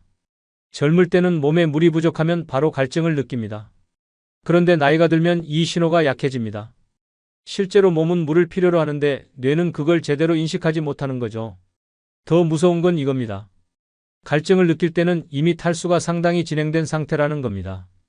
마치 불이 났는데 연기가 천장까지 올라온 후에야 화재 경보기가 울리는 것과 같습니다. 그럼 어떻게 해야 할까요? 제가 실천 가능한 방법을 알려드리겠습니다. 첫째, 아침에 일어나자마자 미지근한 물 한 잔을 드세요. 자는 동안 우리 몸은 6시간에서 8시간 동안 물을 한 방울도 마시지 못합니다. 아침에 일어나면 이미 가벼운 탈수 상태입니다. 세수하기 전, 화장실 가기 전 제일 먼저 물 한 잔을 마시세요. 둘째, 물을 항상 눈에 보이는 곳에 두세요. 거실 탁자, 침대 옆, 부엌 식탁, 어디든 좋습니다. 물이 눈에 보이면 자연스럽게 마시게 됩니다. 작은 물병을 하나 사서 항상 가지고 다니시는 것도 좋은 방법입니다. 셋째, 식사 30분 전에 물 한 잔을 마시세요. 아침, 점심, 저녁 3번만 실천하셔도 하루 3잔입니다. 여기에 간식 시간에 한 잔, 자기 전에 한 잔, 벌써 5잔입니다. 넷째, 소변 색깔을 확인하는 습관을 들이세요. 이건 정말 중요합니다. 소변이 연한 노란색이면 정상입니다. 색이 짙어지면 물을 더 마셔야 한다는 신호입니다. 화장실 갈 때마다 한 번씩만 확인해 보세요. 다섯째, 과일과 채소도 수분 공급에 도움이 됩니다. 수박, 오이, 토마토, 배 이런 것들은 수분 함량이 높습니다. 간식으로 드시면 물 섭취와 함께 영양도 챙길 수 있습니다. 여기서 주의하실 점이 있습니다. 커피나 녹차는 물 대신이 될 수 없습니다. 카페인이 들어있어서 오히려 수분을 빼앗아갑니다. 물은 물로 드셔야 합니다. 그리고 한 번에 많이 마시지 마세요. 우리 몸은 한 번에 흡수할 수 있는 수분의 양이 정해져 있습니다. 한 번에 많이 마시면 그냥 소변으로 나가버립니다. 조금씩 자주 마시는 게 훨씬 효과적입니다. 목표는 하루 6잔에서 8잔입니다. 한 잔을 200ml로 계산하면 하루 1200에서 1600ml 정도입니다. 처음에는 어렵게 느껴지실 수 있습니다. 그럴 땐 서두르지 마시고 천천히 늘려가세요. 오늘 3잔 드셨다면 내일은 4잔, 모레는 5잔. 이렇게 조금씩 늘려가시면 됩니다. 이런 작은 습관 하나가 여러분의 심장, 신장, 뇌를 지켜줍니다. 단 몇 주만 실천해도 몸이 달라지는 걸 느끼실 겁니다. 아침에 일어날 때 개운하고 피부도 좋아지고 머리도 맑아집니다. 물 한 잔으로 10년을 더 건강하게 사실 수 있다면 오늘부터라도 시작해 보시지 않겠어요? 자, 이제 두 번째 이야기로 넘어가겠습니다. 이번에는 우리가 매일 먹는 음식에 대한 이야기입니다. 여러분, 부엌에 가보세요. 지금 냉장고와 찬장에 있는 음식들을 한번 살펴보세요. 그 중에 몇 가지는 사실 여러분의 건강을 조용히 해치고 있을지도 모릅니다. 충격적인 이야기 하나 들려드리겠습니다. 경기도 수원에 사시는 77살 박 선생님 이야기입니다. 평생 건강에 신경 쓰신 분입니다. 운동도 열심히 하시고 체중 관리도 철저히 하셨어요. 통곡물 빵을 드시고 기름진 음식 대신 식물성 기름으로 요리하시고 설탕 대신 인공 감미료를 쓰셨습니다. 건강에 좋다고 알려진 것들만 골라서 드신 거죠. 그런데 어느 날 갑자기 가슴이 답답하다며 응급실에 실려가셨습니다. 검사 결과는 충격적이었습니다. 신부전이었습니다. 더 놀라운 건 그 원인이었습니다. 수년 동안 드신 음식들이 혈관 속에 만성 염증을 일으켰다는 겁니다. 박 선생님은 이렇게 말씀하셨습니다. 건강에 좋다고 믿고 먹었던 음식들이 나를 병들게 했다니 도대체 뭘 믿어야 할지 모르겠다고요. 여러분, 이게 바로 함정입니다. 우리가 건강에 좋다고 믿는 음식 중 일부는 나이가 들면서 오히려 독이 될 수 있습니다. 특히 65세가 넘으면 우리 몸의 소화 능력과 대사 기능이 크게 변합니다. 젊을 때는 아무렇지 않게 소화하던 음식들이 이제는 몸속에서 염증 반응을 일으킵니다. 대한영양학회에서 발표한 연구 결과가 있습니다. 특정 음식들이 고령층에게 만성 염증을 일으켜서 세포 노화를 촉진한다는 내용입니다. 이 염증은 통증도 없고 겉으로 보이지도 않습니다. 하지만 몸속 깊은 곳에서 서서히 장기를 망가뜨립니다. 그럼 어떤 음식들이 문제일까요? 하나씩 자세히 말씀드리겠습니다. 첫 번째는 흰 밀가루 음식입니다. 빵, 국수, 과자. 우리가 흔히 먹는 것들이죠. 흰 밀가루는 정제 과정에서 영양소는 다 빠지고 탄수화물만 남습니다. 이게 몸속에 들어가면 혈당을 급격히 올립니다. 혈당이 오르내리는 과정에서 혈관벽에 상처가 생기고 염증이 시작됩니다. 특히 나이가 들면 인슐린 기능이 떨어집니다. 같은 양의 흰 밀가루를 먹어도 젊을 때보다 혈당이 훨씬 더 많이 오릅니다. 매일 아침 식빵 2조각씩만 드셔도 10년 후에는 큰 문제가 될 수 있습니다. 두 번째는 식물성 기름입니다. 여러분 놀라실 겁니다. 식물성이면 건강에 좋은 거 아니냐고요? 아닙니다. 옥수수유, 콩기름, 카놀라유 이런 기름들은 고온에서 정제하는 과정을 거칩니다. 이 과정에서 오메가6 지방산이 과도하게 생성됩니다. 오메가6 자체는 나쁜 게 아닙니다. 문제는 양입니다. 우리 몸에는 오메가3와 오메가6의 균형이 중요합니다. 이상적인 비율은 1대4 정도입니다. 그런데 현대인들은 오메가6를 1대20, 심지어 1대30까지 섭취합니다. 이렇게 균형이 깨지면 몸속에 염증 물질이 쌓입니다.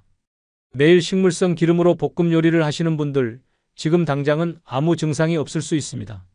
하지만 몇 년 후에는 관절염, 심혈관 질환, 심지어 치매까지 올 수 있습니다.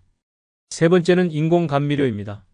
설탕이 몸에 안 좋다고 하니까 제로 칼로리 음료나 다이어트 식품을 찾으시는 분들 많으시죠? 그런데 최근 연구 결과들이 경고하고 있습니다. 인공 감미료가 장내 세균을 망가뜨린다는 겁니다. 우리 몸의 면역 시스템의 70%가 장에 있습니다. 장내 세균이 건강해야 면역력이 좋습니다. 그런데 인공 감미료는 좋은 세균을 죽이고 나쁜 세균을 늘립니다. 장이 망가지면 염증이 온몸으로 퍼집니다.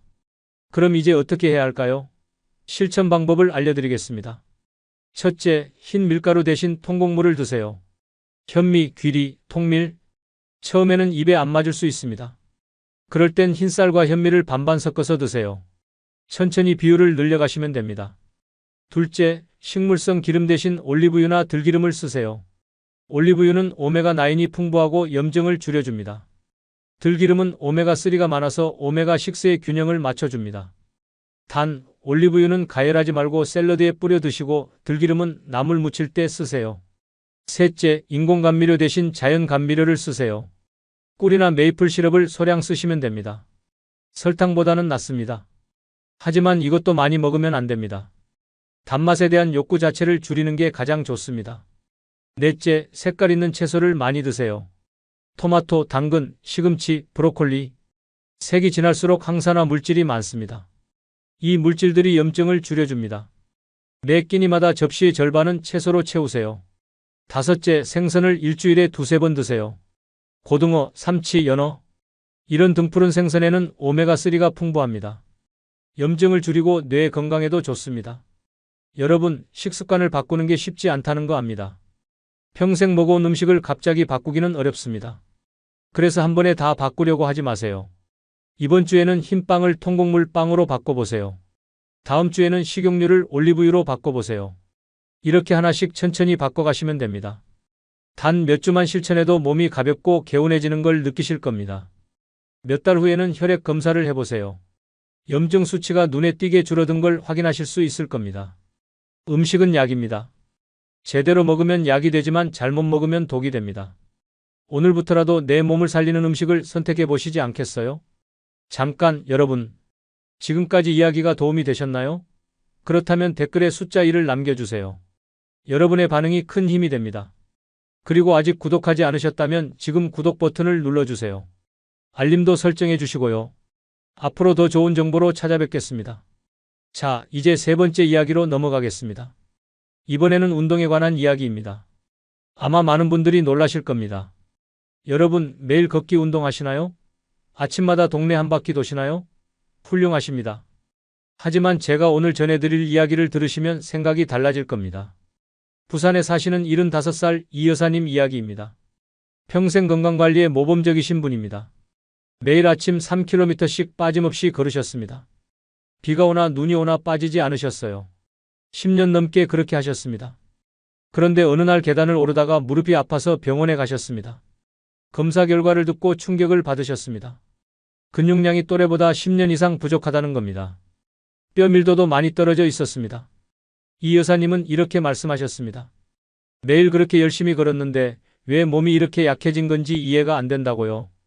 여러분, 여기에 큰 오해가 있습니다. 걷기 운동이 나쁘다는 게 아닙니다. 걷기는 좋은 운동입니다. 문제는 그것만으로는 부족하다는 겁니다. 특히 65세가 넘으면 말입니다. 서울대학교 병원 노화연구팀이 발표한 자료가 있습니다. 65세 이후에는 단순한 걷기 운동만으로는 근육과 뼈를 지키기 어렵다는 내용입니다. 오히려 잘못하면 관절만 상하고 근육은 계속 빠질 수 있다고 합니다. 왜 그럴까요? 설명해 드리겠습니다. 나이가 들면 근육이 자연스럽게 줄어듭니다. 이걸 근감소증이라고 합니다. 30세부터 시작해서 60세가 넘으면 급격히 빨라집니다. 10년마다 근육량의 10%가 사라집니다. 아무것도 안 해도 그렇습니다. 걷기 운동은 유산소 운동입니다. 심폐기능에는 도움이 됩니다. 하지만 근육을 키우지는 못합니다. 오히려 같은 동작만 반복하면 특정 관절에 부담이 갑니다. 무릎, 발목, 허리 이런 곳들이 조금씩 상합니다. 더 심각한 건 대사 기능입니다. 근육이 줄어들면 기초 대사량이 떨어집니다. 같은 양을 먹어도 살이 찝니다. 혈당 조절도 어려워집니다. 근육이 포도당을 가장 많이 소비하기 때문입니다. 근육이 없으면 당뇨병 위험이 높아집니다. 그럼 어떻게 해야 할까요? 정답은 근력 운동입니다. 무거운 역기를 들라는 게 아닙니다. 자신의 체중이나 가벼운 도구를 이용하면 됩니다. 구체적인 방법을 알려드리겠습니다. 첫 번째 운동은 벽 팔굽혀펴기입니다. 벽에서 한 발짝 떨어져 서세요. 두 손을 벽에 대고 천천히 몸을 기울였다가 다시 밀어냅니다. 10번 반복하세요. 이 운동은 팔과 가슴 근육을 키워줍니다. 두 번째는 의자 스쿼트입니다. 튼튼한 의자 앞에 서세요. 천천히 앉는 동작을 하다가 엉덩이가 의자에 닿기 직전에 다시 일어섭니다. 실제로 앉지는 않습니다.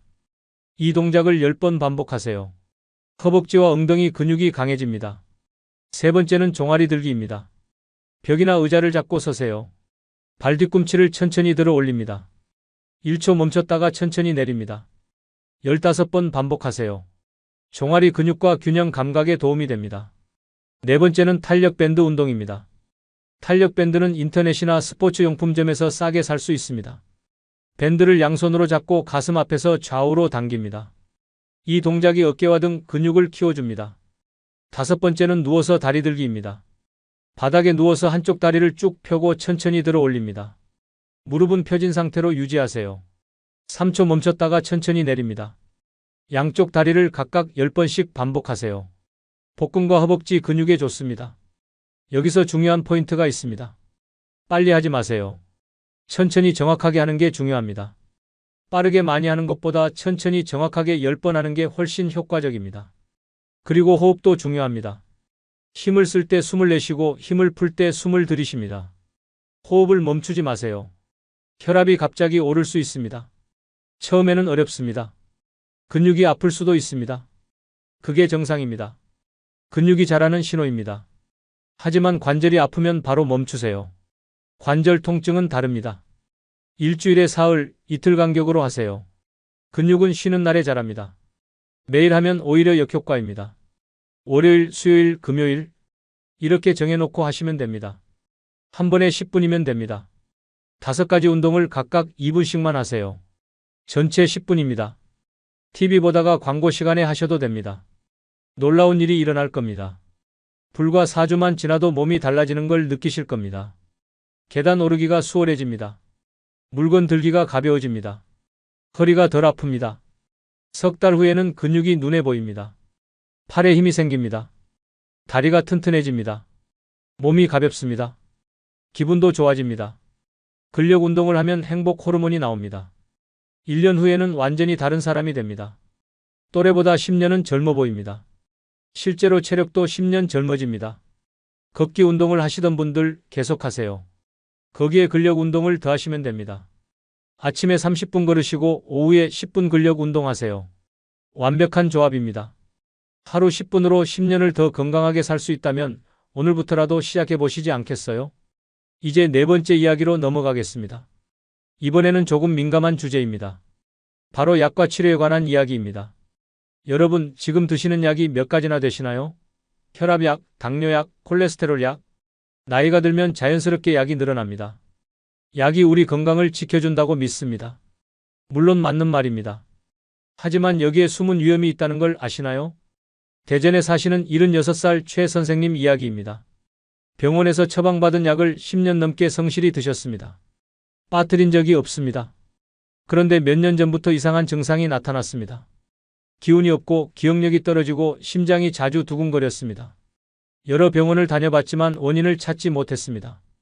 그러다 우연히 영양 상담을 받게 되었습니다. 그곳에서 놀라운 사실을 알게 되었습니다. 10년 동안 드신 약이 심장에 꼭 필요한 영양소를 고갈시키고 있었다는 겁니다. 최 선생님은 이렇게 말씀하셨습니다. 몸을 살리려고 먹은 약이 나를 병들게 하고 있었다니. 아무도 이런 얘긴 해주지 않았다고요. 여러분, 이게 현실입니다. 많은 약들이 부작용으로 영양소 결핍을 일으킵니다. 하지만 의사들도 이걸 잘 모르거나 중요하게 여기지 않는 경우가 많습니다. 예를 들어볼까요? 혈압약 중 이뇨제가 있습니다. 소변을 많이 나오게 해서 혈압을 낮춥니다. 그런데 소변과 함께 칼륨과 마그네슘도 빠져나갑니다. 칼륨이 부족하면 심장 박동이 불규칙해집니다. 마그네슘이 부족하면 근육이 경련을 일으킵니다. 당뇨약 중 메트포르민이라는 약이 있습니다. 가장 흔한 당뇨약입니다. 그런데 이 약이 비타민 B12를 고갈시킵니다. 비타민 B12가 부족하면 빈혈이 오고 신경이 손상됩니다. 치매 위험도 높아집니다. 콜레스테올 약인 스타틴도 마찬가지입니다. 코엔자임 Q10이라는 영양소를 줄입니다. 이 영양소는 심장 근육에 꼭 필요합니다. 부족하면 심장이 약해지고 근육통이 생깁니다. 위산 억제제도 문제입니다. 역류성 식도염이나 위염으로 이 약을 드시는 분들 많으시죠? 이 약이 칼슘과 비타민 B12 흡수를 방해합니다. 장기간 복용하면 골다공증과 빈혈이 올 수 있습니다. 그럼 약을 끊어야 할까요? 절대 아닙니다. 여기서 가장 중요한 포인트입니다. 임의로 약을 끊으면 절대 안 됩니다. 약은 반드시 의사 지시대로 드셔야 합니다. 대신 이렇게 하세요. 첫째, 다음 진료 때 담당 의사에게 물어보세요. 지금 제가 먹는 약이 혹시 영양소 결핍을 일으킬 수 있나요? 그렇다면 어떤 영양소를 보충하면 좋을까요? 이렇게 물어보세요. 의사가 자세히 설명해 줄 겁니다. 둘째, 정기적으로 혈액 검사를 받으세요. 1년에 한두 번은 영양소 수치를 확인하세요. 비타민 D, 비타민 B12, 철분, 칼슘, 마그네슘 이런 것들을 체크하세요. 부족한 게 있으면 바로 보충할 수 있습니다. 셋째, 식단으로 영양소를 채우세요. 영양제도 좋지만 음식이 더 좋습니다. 비타민 B12는 고기, 생선, 달걀에 많습니다. 마그네슘은 견과류와 녹색 채소에 많습니다. 칼슘은 우유와 멸치에 많습니다. 넷째, 필요하다면 영양제를 드세요. 단 아무거나 사 드시지 마세요. 의사나 약사와 상의하세요. 특히 고령층용으로 나온 제품이 좋습니다. 흡수율이 높고 부작용이 적습니다. 다섯째, 약을 줄일 수 있는지 물어보세요. 몇 년 동안 같은 약을 드시다 보면 몸 상태가 좋아져서 약을 줄일 수 있는 경우도 있습니다. 특히 생활 습관을 개선하면 약을 줄일 수 있습니다. 여기서 한 가지 더 말씀드리고 싶은 게 있습니다. 건강기능식품에 대한 이야기입니다. 텔레비전 홈쇼핑이나 인터넷 광고를 보면 온갖 건강식품이 나옵니다. 이것만 먹으면 모든 병이 낫는다고 합니다. 속지 마세요. 기적의 약은 없습니다. 건강기능식품은 말 그대로 보조식품입니다. 약을 대신할 수 없습니다. 그리고 대부분 과장 광고입니다. 만약 건강기능식품을 드시려면 반드시 의사와 상의하세요. 약과 상호작용을 일으킬 수 있습니다. 예를 들어 오메가3는 혈액 희석제와 함께 먹으면 출혈 위험이 높아집니다. 은행잎 추출물도 마찬가지입니다. 약은 독이기도 하고 약이기도 합니다. 제대로 쓰면 생명을 살리지만 잘못 쓰면 해가 됩니다. 그리고 장기간 복용하면 영양소 균형이 깨질 수 있습니다. 지금 드시는 약 목록을 적어보세요. 다음 진료 때 가져가서 의사와 상의하세요. 이 작은 실천이 몇 년 후 큰 차이를 만들 수 있습니다. 다섯 번째 이야기로 넘어가겠습니다. 이번에는 잠에 관한 이야기입니다. 아마 많은 분들이 나는 잠을 충분히 잔다고 생각하실 겁니다. 하지만 정말 그럴까요? 광주에 사시는 69살 박 여사님 이야기입니다. 매일 밤 8시간씩 주무십니다. 10시에 주무시고 아침 6시에 일어나십니다. 잠이 부족한 적은 없습니다. 그런데 이상했습니다. 아침에 일어나도 개운하지 않고 낮에 자꾸 졸리고 기억력도 떨어졌습니다. 병원에서 수면 검사를 받았습니다. 결과는 충격적이었습니다. 8시간 동안 잠자리에 누워 있었지만 깊은 잠은 거의 자지 못했다는 겁니다. 얕은 잠만 반복했습니다. 몸과 뇌가 제대로 쉬지 못한 겁니다. 박 여사님은 이렇게 말씀하셨습니다. 그렇게 오래 자는데 왜 피곤한지 이해가 안 됐어요. 수면의 질이 이렇게 중요한 줄 몰랐다고요. 여러분, 잠은 시간이 아니라 질입니다. 특히 나이가 들면 깊은 잠이 급격히 줄어듭니다. 연구에 따르면 60세가 넘으면 깊은 잠이 절반 이하로 줄어든다고 합니다. 깊은 잠이 왜 중요할까요? 깊은 잠 동안에 우리 몸은 스스로를 수리합니다. 손상된 세포를 고치고 독소를 배출하고 면역세포를 만듭니다. 뇌도 낮 동안 쌓인 노폐물을 씻어냅니다. 깊은 잠이 부족하면 어떻게 될까요? 먼저 면역력이 떨어집니다. 감기에 자주 걸립니다. 상처도 잘 낫지 않습니다. 염증이 쌓입니다. 그리고 뇌 기능이 떨어집니다. 기억력이 나빠지고 판단력이 흐려집니다. 치매 위험도 높아집니다. 서울대학교 병원수면센터 연구팀이 발표한 자료가 있습니다. 깊은 잠이 부족하면 뇌가 매년 3에서 5년씩 더 빨리 늙는다고 합니다. 10년 동안 수면의 질이 나쁘면 뇌 나이가 30에서 50년 더 많아진다는 이야기입니다. 그럼 어떻게 해야 깊은 잠을 잘 수 있을까요? 구체적인 방법을 알려드리겠습니다.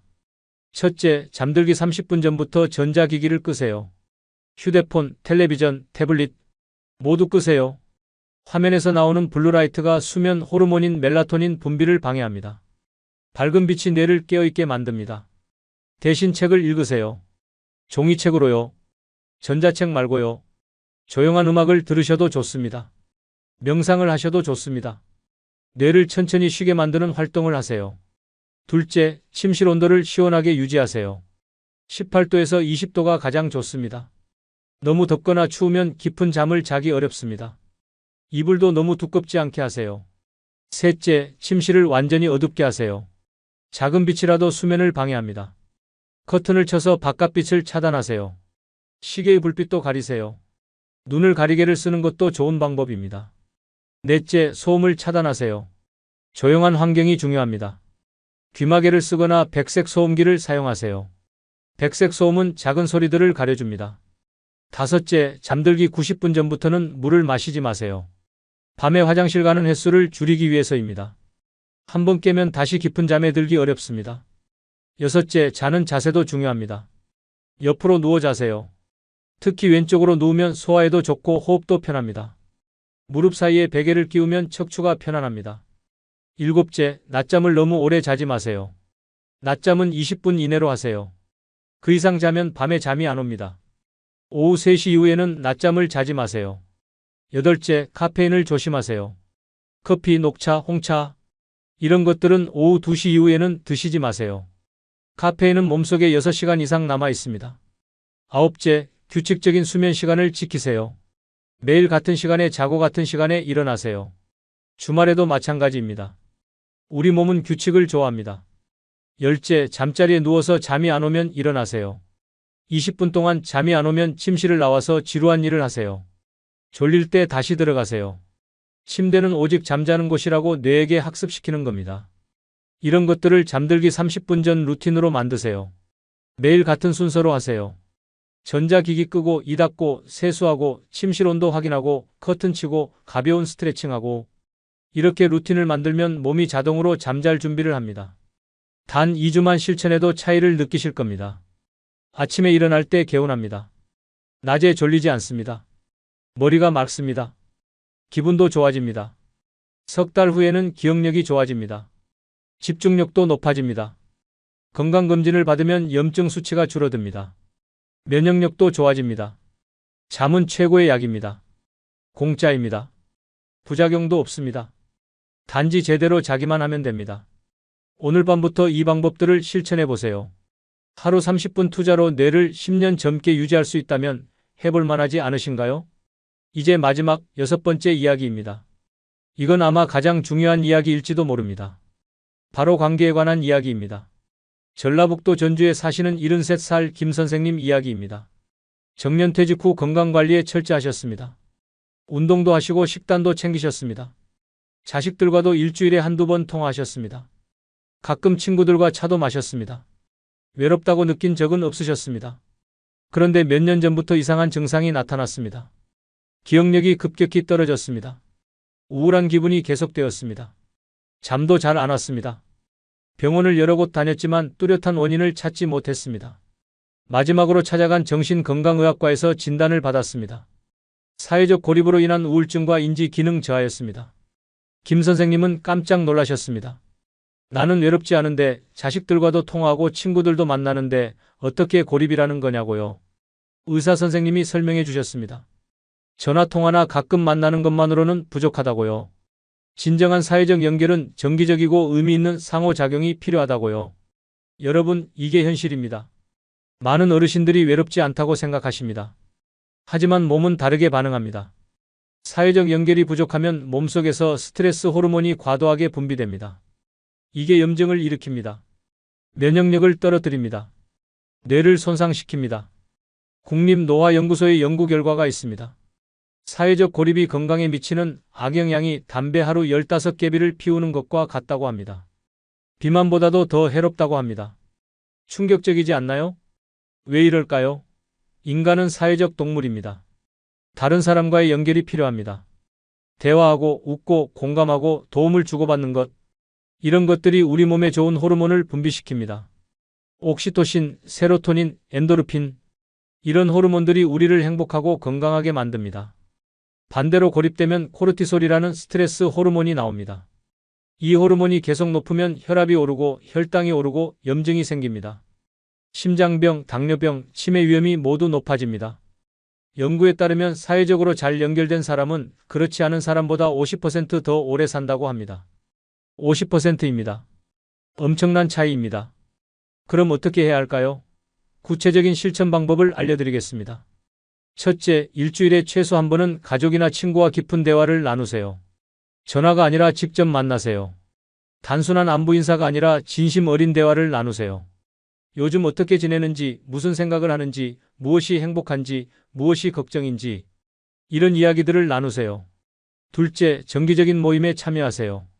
동호회, 종교 모임, 자원봉사, 평생교육 무엇이든 좋습니다. 일주일에 한두 번 같은 시간에 같은 장소에서 같은 사람들을 만나세요. 규칙적인 만남이 중요합니다. 셋째, 새로운 사람을 만나세요. 오랜 친구도 좋지만 새로운 친구도 필요합니다. 관심사가 비슷한 사람들을 찾아보세요. 요즘은 인터넷으로도 모임을 쉽게 찾을 수 있습니다. 용기를 내서 한번 참여해 보세요. 넷째, 누군가를 도우세요. 자원봉사가 가장 좋습니다. 복지관, 도서관, 어린이집 필요한 곳이 많습니다. 재능 기부도 좋습니다. 평생 해온 일로 누군가를 도울 수 있습니다. 도움을 주는 것이 도움을 받는 것만큼 중요합니다. 다섯째, 반려동물을 키우는 것도 고려해 보세요. 혼자 사시는 분들께 특히 좋습니다. 강아지나 고양이는 훌륭한 친구가 됩니다. 말벗도 되고 운동 파트너도 됩니다. 돌봐야 할 존재가 있다는 것 자체가 삶의 활력이 됩니다. 여섯째, 이웃과 인사를 나누세요. 아파트 엘리베이터에서, 동네 슈퍼에서, 산책길에서 가벼운 인사만으로도 연결감이 생깁니다. 안녕하세요. 날씨 좋네요. 건강하세요. 이런 짧은 말 한마디가 하루를 따뜻하게 만듭니다. 일곱째, 손주들과 시간을 보내세요. 일주일에 한 번이라도 좋습니다. 함께 놀아주고 이야기를 들어주고 간식을 만들어주세요. 손주들에게는 할머니, 할아버지의 지혜가 필요하고 여러분에게는 손주들의 웃음이 약입니다. 여덟째, 온라인 커뮤니티에 참여하세요. 요즘은 60대, 70대도 스마트폰을 쓰십니다. 같은 관심사를 가진 사람들의 모임을 찾아보세요. 직접 만나는 것만큼은 아니지만 연결감을 느낄 수 있습니다. 아홉째, 배움을 계속하세요. 평생교육원, 문화센터, 복지관 여기저기서 다양한 강좌를 엽니다. 그림, 노래, 춤, 글쓰기, 외국어 무엇이든 좋습니다. 배우는 과정에서 자연스럽게 사람들을 만나게 됩니다. 열째, 먼저 연락하세요. 누군가 연락해 주기를 기다리지 마세요. 먼저 전화하고 먼저 만나자고 하세요. 처음에는 쑥스러울 수 있습니다. 하지만 대부분의 사람들은 반가워합니다. 여러분의 연락을 기다리고 있을지도 모릅니다. 여기서 중요한 포인트를 말씀드리겠습니다. 양보다 질이 중요합니다. 100명을 가볍게 아는 것보다 5명과 깊은 관계를 맺는 게 더 좋습니다. 의미 있는 관계가 건강에 도움이 됩니다. 그리고 또 하나, 받기만 하지 마세요. 주기도 하세요. 관계는 쌍방향입니다. 도움을 받기만 하면 부담스럽습니다. 내가 줄 수 있는 것을 찾으세요. 경험, 지혜, 시간, 재능 무엇이든 좋습니다. 혼자 있는 시간도 필요합니다. 혼자만의 시간이 나쁜 게 아닙니다. 문제는 고립입니다. 원하지 않는데 혼자인 것, 연결되고 싶은데 연결되지 못하는 것. 그게 문제입니다. 처음부터 모든 걸 하려고 하지 마세요. 이번 주에는 한 가지만 해보세요. 오랜 친구에게 전화해서 만나자고 하세요. 다음 주에는 동네 복지관에 가서 어떤 프로그램이 있는지 알아보세요. 그 다음 주에는 한 가지 강좌에 등록해보세요. 천천히 하나씩 꾸준히. 그렇게 관계의 그물망을 만들어 가세요. 6개월 후에는 완전히 다른 삶을 살고 계실 겁니다. 아침에 일어날 때 기대감이 생깁니다. 오늘 누구를 만날지, 무슨 활동을 할지, 삶의 리듬이 생깁니다. 1년 후에는 건강검진 결과도 좋아집니다. 혈압이 안정되고 혈당이 내려가고 염증 수치가 줄어듭니다. 의사 선생님이 깜짝 놀랄 겁니다. 무슨 약을 드셨냐고 물을 겁니다. 그때 이렇게 대답하세요. 약이 아니라 사람들을 만났다고요. 관계는 보이지 않는 약입니다. 부작용도 없습니다. 오히려 부작용이라면 더 행복해진다는 것뿐입니다. 웃음이 많아지고 대화가 즐겁고 하루하루가 의미 있어집니다. 여러분, 외롭다고 느끼는 게 부끄러운 일이 아닙니다. 누구나 느낄 수 있는 감정입니다. 중요한 건 그걸 인정하고 변화를 만드는 겁니다. 오늘부터 시작하세요. 지금 당장 전화기를 들고 누군가에게 전화하세요. 자, 여러분. 지금까지 긴 시간 동안 6가지 이야기를 나눴습니다. 정리해 볼까요? 첫째, 물을 충분히 마시세요. 하루 6잔에서 8잔. 갈증을 기다리지 말고 규칙적으로 마시세요. 소변 색깔을 확인하세요. 둘째, 염증을 일으키는 음식을 피하세요. 흰 밀가루, 가공식물성 기름, 인공 감미료. 대신 통곡물, 올리브유, 자연 감미료를 선택하세요. 색깔 있는 채소와 등푸른 생선을 자주 드세요. 셋째, 근력 운동을 하세요. 걷기만으로는 부족합니다. 일주일에 3번 하루 10분. 벽 팔굽혀펴기, 의자 스쿼트, 종아리 들기, 탄력 밴드 운동, 누워서 다리 들기. 천천히 정확하게 하세요. 넷째, 약과 영양소의 관계를 확인하세요. 다음 진료 때 의사에게 물어보세요. 혈액 검사로 영양소 수치를 확인하세요. 필요하면 음식이나 영양제로 보충하세요. 다섯째, 수면의 질을 높이세요. 시간이 아니라 질이 중요합니다. 잠들기 30분 전부터 전자기기를 끄고 침실을 시원하고 어둡게 유지하고 규칙적인 수면 루틴을 만드세요. 여섯째, 사회적 연결을 만드세요. 일주일에 한 번 깊은 대화를 나누고 정기적인 모임에 참여하고 누군가를 도우세요. 관계는 최고의 약입니다. 6가지입니다. 어렵지 않습니다. 거창한 것도 아닙니다. 하지만 이 작은 실천들이 모여서 큰 변화를 만듭니다. 오늘부터 시작하세요. 내일을 기다리지